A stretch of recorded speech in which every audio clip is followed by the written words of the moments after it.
Ce scénario vous est familier? Vous avez attendu la germination avec impatience, et voici enfin les pousses de concombre tant désirées. Mais quelques jours plus tard, au lieu de plantules robustes et trapues, vous ne voyez sur votre rebord de fenêtre que de longues ficelles pâles, étirées, prêtes à s'effondrer. C'est frustrant, n'est-ce pas? On a l'impression que toute notre future récolte est menacée. La plupart des gens pensent que le manque de lumière est le seul coupable. Mais, et si je vous disais que ce n'est que la partie visible de l'iceberg? Dans cette vidéo, nous allons décortiquer absolument toutes les raisons, même les plus insoupçonnables, pour lesquelles vos semis de concombres s'allongent.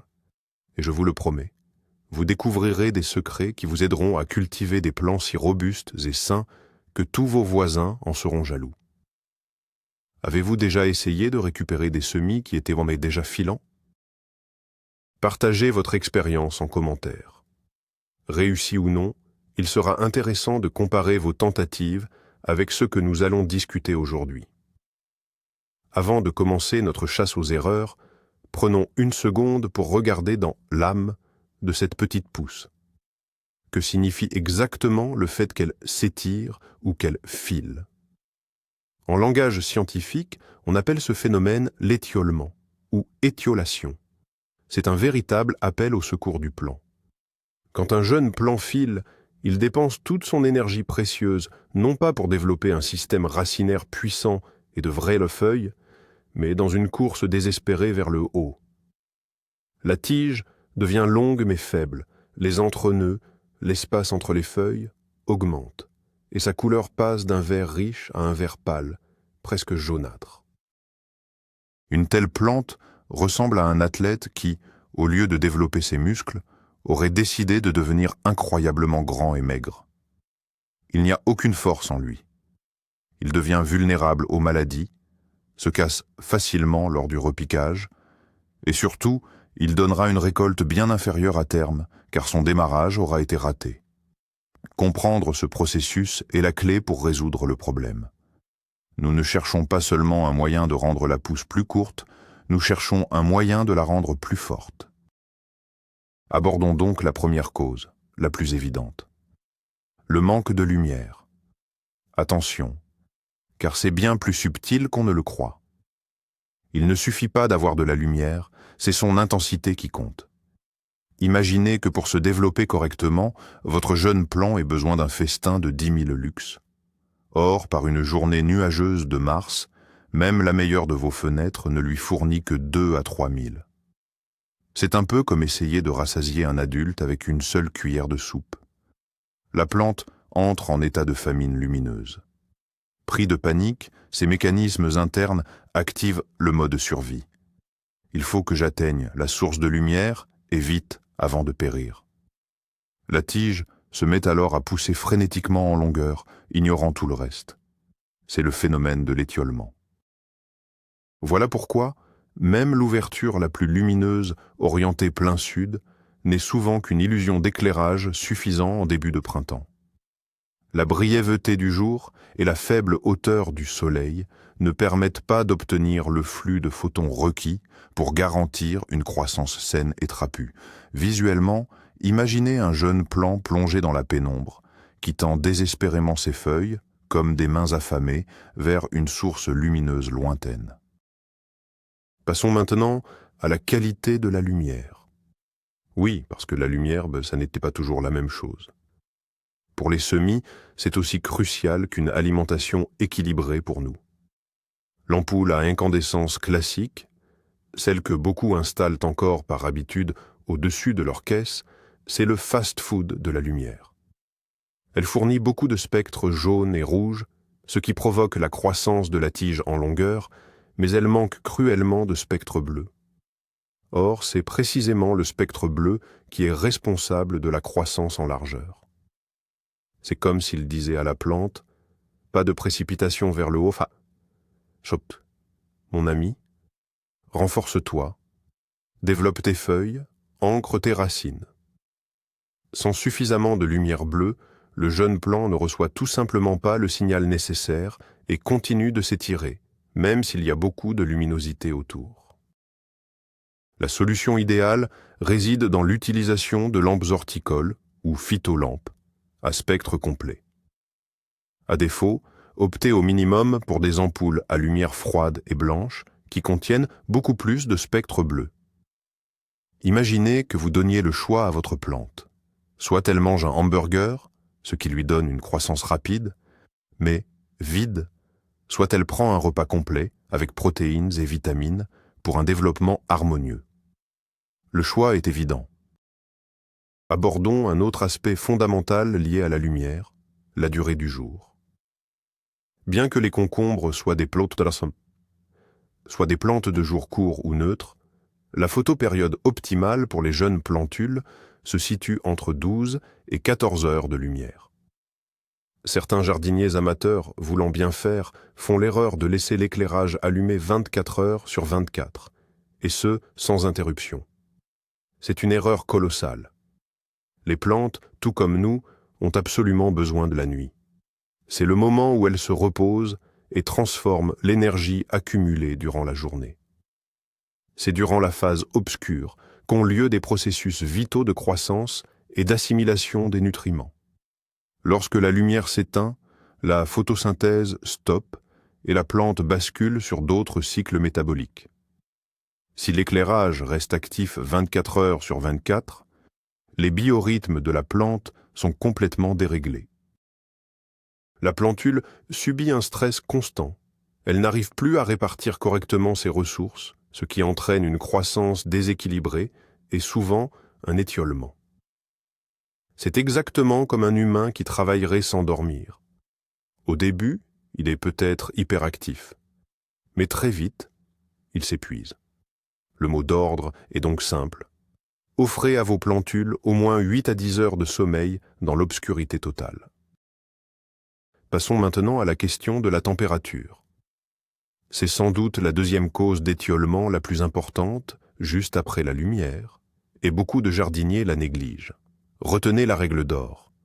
Moins il y a de lumière, plus la température doit être basse. Surtout la nuit. Le scénario idéal est le suivant. Le jour, lorsque le soleil brille ou que la lampe horticole fonctionne, la température peut se situer entre 20 et 22 degrés. La plante photosynthétise activement et stocke de l'énergie. Par contre, la nuit, dans l'obscurité, il faut abaisser cette température à 16 ou 18 degrés. Pourquoi? La nuit, la photosynthèse s'arrête, mais la plante continue de respirer et de consommer l'énergie qu'elle a accumulée pendant la journée. Plus la température est élevée, plus la respiration est intense et plus ses réserves sont consommées rapidement. Si la nuit il fait aussi chaud que le jour dans la pièce, la jeune pousse brûle tout ce qu'elle a stocké et utilise cette énergie pour allonger sa tige. C'est un paradoxe. Nous la nourrissons de lumière la journée, mais la nuit, elle gaspille tout dans une croissance verticale inutile. L'exemple classique, c'est la caisse de semis placée sur le rebord d'une fenêtre, juste au-dessus d'un radiateur brûlant. C'est un véritable incubateur à étiolement. Parlons d'arrosage. L'idée selon laquelle, plus on arrose, mieux ça pousse, est une dangereuse illusion. Le surarrosage est la voie directe vers l'étiolement, c'est-à-dire le fait de filer, et vers les maladies. Lorsque le substrat reste constamment gorgé d'eau, il n'y a pratiquement plus d'air disponible. Les racines entrent alors en asphyxie. Oui, vous avez bien entendu, les racines respirent l'oxygène qui se trouve dans les interstices du terreau. Sans cet oxygène, elles ne peuvent ni fonctionner normalement, ni absorber les nutriments. La plante subit alors un stress intense. De plus, dans un environnement surhumidifié, les champignons pathogènes prolifèrent activement, provoquant la pourriture des racines et la redoutée fonte des semis. Affaiblie et malade, la plante tente de survivre et s'étire instinctivement vers le haut, cherchant à s'éloigner du problème qui se trouve dans le pot. Le bon arrosage des semis de concombre est un arrosage modéré, utilisant de l'eau tiède et décantée, et seulement lorsque le premier ou les 2 premiers centimètres du terreau sont secs au toucher. Mieux vaut toujours sous-arroser que de surarroser. Imaginez que vous enfiliez des bottes en caoutchouc remplies d'eau. Combien de temps pourriez-vous marcher confortablement? Les racines de vos jeunes pousses ressentent exactement la même chose. Passons maintenant à la question de l'alimentation. On pourrait penser que pour obtenir des plants robustes, il suffit de bien les nourrir. C'est vrai. Mais avec une nuance essentielle, la clé du succès réside dans l'équilibre. Le principal responsable de l'étiolement, c'est-à-dire le fait que les plants s'allongent trop, est l'azote. L'azote est l'élément qui booste la croissance de la masse verte. Si sa concentration est trop élevée, que ce soit dans le substrat ou dans l'engrais, et que la lumière manque, l'effet est catastrophique. Le plant reçoit l'ordre de pousser, mais il n'a pas l'énergie nécessaire pour une photosynthèse efficace.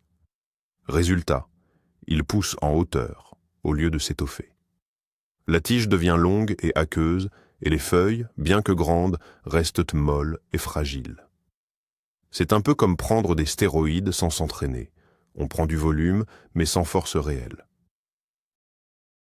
C'est pourquoi, au stade initial, le plant a bien plus besoin de phosphore pour développer un système racinaire puissant et de potassium pour renforcer la structure des parois cellulaires. La première fertilisation ne devrait intervenir qu'après l'apparition des deux premières vraies feuilles. Utilisez alors un engrais complet étiqueté spécial semis, dont la teneur en azote est minimale ou parfaitement équilibrée par rapport aux autres éléments. Allons encore plus loin, et ce, littéralement, la qualité du substrat joue un rôle absolument crucial. Beaucoup de jardiniers débutants font l'erreur d'utiliser de la terre ordinaire prise directement au jardin pour leurs semis. Ce type de terre est trop compact, trop lourd. Il se tasse après l'arrosage, formant ainsi une croûte. Dans ce milieu, les racines ont beaucoup de mal à se développer et manquent cruellement d'air. Incapable de construire une base solide, un fondement sous la forme d'un système racinaire puissant, la plante va alors diriger toute son énergie vers la croissance de la partie aérienne. C'est un facteur de stress supplémentaire qui provoque le filage. Le terreau idéal pour les semis de concombre doit être léger, meuble et très perméable à l'air et à l'humidité. Généralement, il s'agit d'un mélange de tourbe, de compost et de sable ou de perlite. Un tel substrat n'étouffe pas les jeunes radicelles, leur assure un bon apport en oxygène et retient bien l'humidité sans jamais se transformer en marée. Souvenez-vous, des racines saines sont la clé pour obtenir des plants trapus et vigoureux. Passons maintenant à l'erreur classique, souvent motivée par l'avidité ou la pitié, le semis trop dense. Lorsque nous semons trop de graines dans un seul petit contenant, nous créons de véritables jungles. Dès le premier jour, les jeunes pousses entrent en concurrence acharnée pour la ressource principale, la lumière. Chaque plantule essaie de dépasser sa voisine pour être la première à capter sa dose de photons. C'est une course à la survie, et la seule façon de la gagner est de monter le plus rapidement possible. En conséquence, tous les semis deviennent longs et minces, car ils s'ombragent mutuellement. Même avec un bon éclairage zénital, les feuilles inférieures restent dans l'ombre, et la plante continue de s'étioler. C'est pourquoi il est essentiel de respecter une distance optimale entre les graines, ou, mieux encore, de les semer directement dans des godets individuels. Si malgré tout vous avez semé trop serré, soyez sans pitié. Éclaircissez les plantules à temps en ne gardant que les plus vigoureuses. Ce n'est pas de la cruauté, mais une nécessité qui sauvera votre future récolte. Poursuivons sur l'importance du contenant en abordant la question de la taille du pot. Curieusement, dans ce domaine, le trop peu est tout aussi néfaste que le trop plein. Un pot de taille insuffisante pose un problème évident. Le système racinaire se retrouve vite à l'étroit, il encercle toute la motte de terre et n'a plus aucune place pour s'étendre. Les nutriments et l'humidité s'épuisent alors instantanément. La plante subit un stress et sa croissance s'arrête. De plus, tout stress peut provoquer l'étiolement, c'est-à-dire le fait que la plante s'étire en hauteur. C'est le signal qu'il est urgent de rempoter le jeune plant dans un contenant plus grand. Mais la médaille a aussi son revers. Planter une jeune pousse dans un pot trop grand, en se disant qu'elle grandira dedans, est également une erreur. Le système racinaire est incapable de coloniser rapidement tout le volume du terreau. En conséquence, la majeure partie de la terre reste libre, elle a tendance à s'acidifier à cause des arrosages. Les sels s'y accumulent et les agents pathogènes s'y développent. Cela engendre des problèmes racinaires et, par voie de conséquence, une croissance aérienne faible et un développement étiré. L'option idéale reste la technique du rempotage progressif. Au fur et à mesure que la jeune pousse grandit, il faut la déplacer délicatement dans un pot à peine plus grand. Abordons maintenant un autre point crucial concernant l'arrosage. La température de l'eau. Par précipitation, beaucoup arrosent les salauds leurs jeunes plants directement avec de l'eau froide du robinet. Pour les racines délicates des concombres, habituées en pleine nature à une terre tiède, c'est un véritable choc. L'eau glacée provoque un spasme au niveau des radicelles. Elles perdent alors temporairement leur capacité à absorber l'humidité et les nutriments. La plante subit un stress intense, sa croissance ralentit, et lorsqu'elle s'en remet, elle risque de se développer de manière anarchique en filant excessivement. Autant s'asperger d'eau glacée dans une pièce chauffée, l'effet est le même, et ce n'est pas agréable du tout. L'eau destinée à l'arrosage des semis de concombres doit toujours être préalablement décantée et être à température ambiante. Idéalement, elle devrait être même quelques degrés plus chaude, autour de 23 à 25 degrés Celsius. Cette douche tiède stimule le système racinaire, aide la plante à se sentir parfaitement à l'aise et lui permet de concentrer toute son énergie sur un développement sain et harmonieux. Il existe un autre facteur, souvent négligé, l'air trop sec de nos intérieurs. Pendant la saison de chauffe, le taux d'humidité de nos logements peut chuter jusqu'à 20 ou 30%, des niveaux qui rappellent ceux du désert. Or, le concombre est une plante tropicale qui exige une forte hygrométrie, idéalement entre 70 et 80%. Face à cette faible humidité, la plante va activement évaporer de l'eau par ses feuilles. On appelle cela la transpiration, pour tenter de se rafraîchir. Cette réaction l'oblige à puiser beaucoup plus d'eau dans le sol, ce qui impose un stress considérable au système racinaire. Cette lutte constante contre la sécheresse est une source de stress qui épuise inutilement les jeunes plants. Un plant ainsi affaibli devient beaucoup plus vulnérable aux autres agressions et risque fort de s'étioler. Pour aider vos jeunes plants, vous pouvez les brumiser régulièrement avec de l'eau tiède, placer des coupelles remplies d'eau à proximité, ou même investir dans un humidificateur d'air domestique. En créant un microclimat plus adapté, vous soulagerez la jeune pousse d'une cause majeure de stress. Passons maintenant à la question des courants d'air. Si le rebord de la fenêtre semble être l'endroit parfait pour vos semis, il peut malheureusement s'avérer le plus risqué. L'air froid dégagé par la vitre, ainsi que les courants d'air venant des interstices ou lors de l'aération, sont de véritables ennemis pour les concombres qui adorent la chaleur. Des changements de température trop brutaux, même s'ils ne durent qu'un instant, provoquent un stress considérable chez vos plants. Dans ces conditions, le système racinaire, plongé dans un substrat froid près de la fenêtre, fonctionne au ralenti. Pendant ce temps, la partie aérienne exposée à l'air chaud de la pièce continue sa croissance. Ce déséquilibre provoque un affaiblissement général et peut entraîner l'étiolement du plant, c'est-à-dire l'allongement excessif de la tige. Pour prévenir ce problème, il est essentiel d'isoler le rebord de la fenêtre. Vous pouvez placer sous les caissettes de semis une plaque de polystyrène ou plusieurs épaisseurs de carton. Et lorsque vous aérez la pièce, retirez vos plants du bord de la fenêtre ou assurez-vous de bien les couvrir. Des conditions stables et agréables, sans ces brusques variations de température, sont la meilleure garantie. Ainsi, votre plant dépensera son énergie à se développer harmonieusement plutôt qu'à lutter pour sa survie. Parfois, la cause de l'étiolement est génétique, c'est inhérent à la variété choisie. Les différentes variétés et hybrides de concombres possèdent des caractéristiques de croissance spécifiques. Certains d'entre eux, notamment les variétés à fruits longs et les variétés de type salade, ont une prédisposition naturelle à une croissance intense de la tige.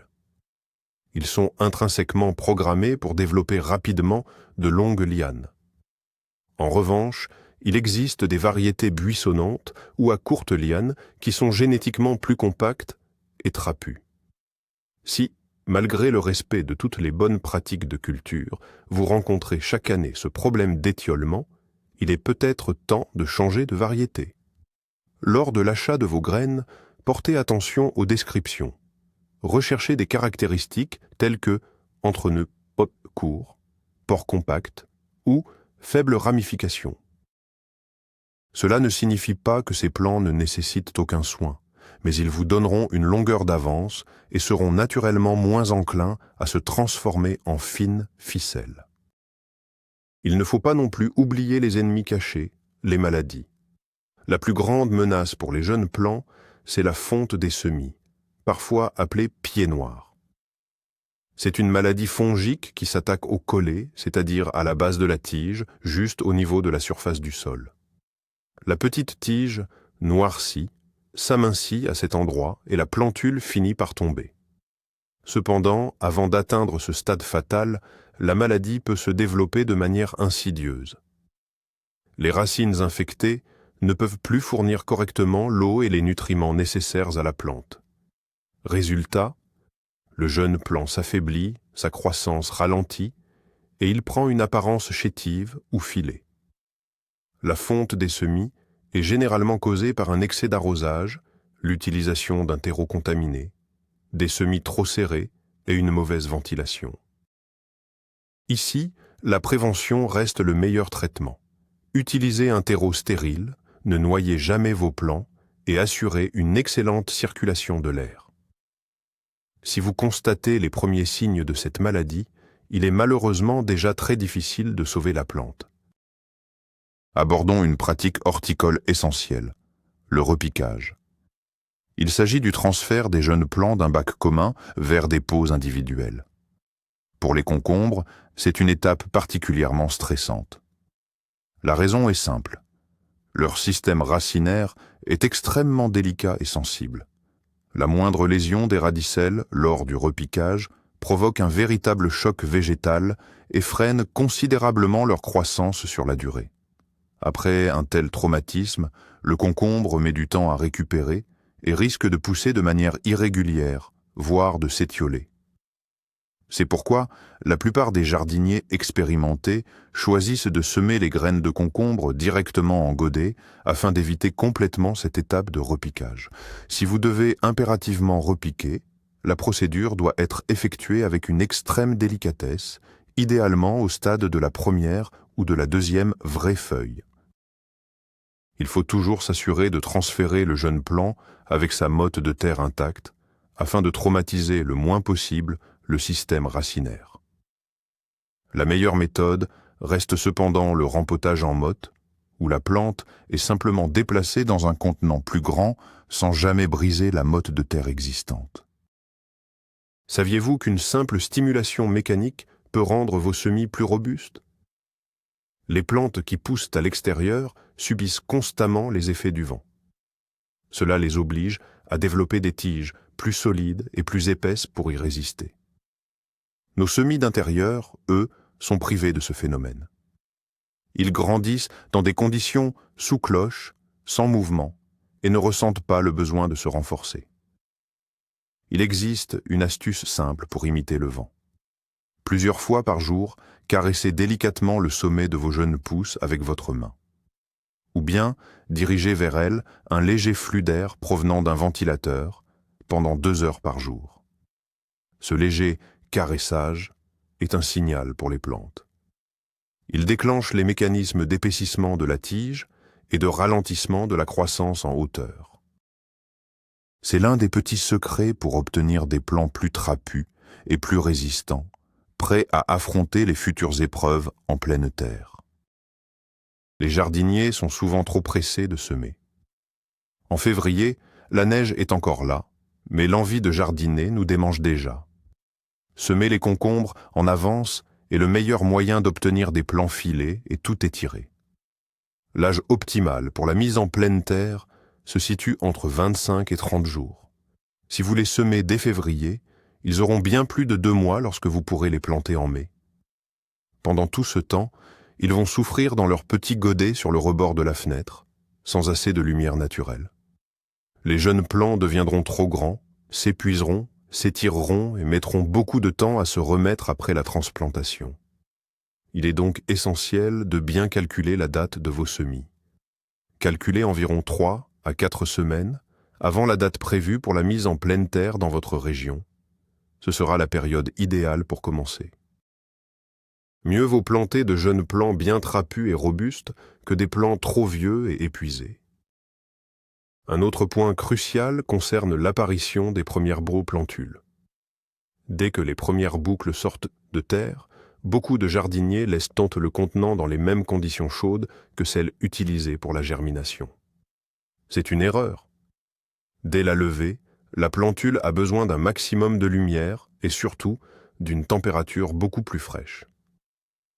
Immédiatement après la germination, il faut déplacer la caissette de semis vers l'endroit le plus lumineux et baisser la température à 16 ou 18 degrés pendant 3 à 4 jours.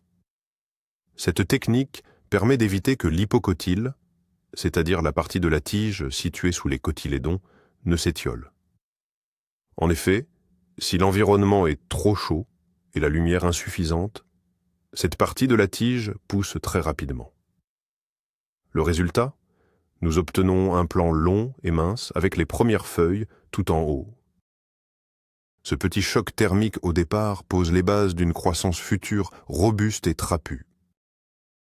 Il arrive que les jeunes plants s'étirent, non pas par manque de lumière, mais par manque d'oligo-éléments spécifiques, et ce, même si les éléments majeurs, l'azote, le phosphore et le potassium, NPK, sont en quantité suffisante. Par exemple, une carence en calcium fragilise les parois cellulaires, tandis qu'un manque de bore perturbe les points de croissance. Bien sûr, dans un terreau spécial, semis de bonne qualité, l'équilibre est normalement assuré. Mais si vous utilisez votre propre mélange de terre, ou si vos plants restent trop longtemps confinés dans un petit contenant, une carence peut rapidement se déclarer. La plante devient alors fragile, molle, et sa tige s'affine et s'allonge de manière excessive. Dans ce cas, vous pouvez tenter un apport d'engrais complet contenant tous les oligo-éléments nécessaires sous forme chélatée, c'est-à-dire facilement assimilable par la plante. Mais attention, cela reste avant tout une mesure d'urgence. La véritable clé du succès, c'est de commencer avec un substrat de qualité, parfaitement équilibré dès le tout début. Et pour finir, la cause principale, c'est ce qu'on appelle l'effet domino, ou, si vous préférez, la tempête parfaite. Il est rare qu'un seul facteur soit en cause. Le plus souvent, le filage ou l'étiolement des semis est le résultat d'une combinaison de plusieurs erreurs. Imaginez, vous manquez un peu de lumière, mais en plus, vous maintenez vos plantules au chaud, vous les arrosez un peu trop, et cerise sur le gâteau, vous avez semé trop serré. Pris isolément, chacun de ces facteurs ne serait peut-être pas critique. Mais ensemble, ils créent pour vos plants des conditions insupportables.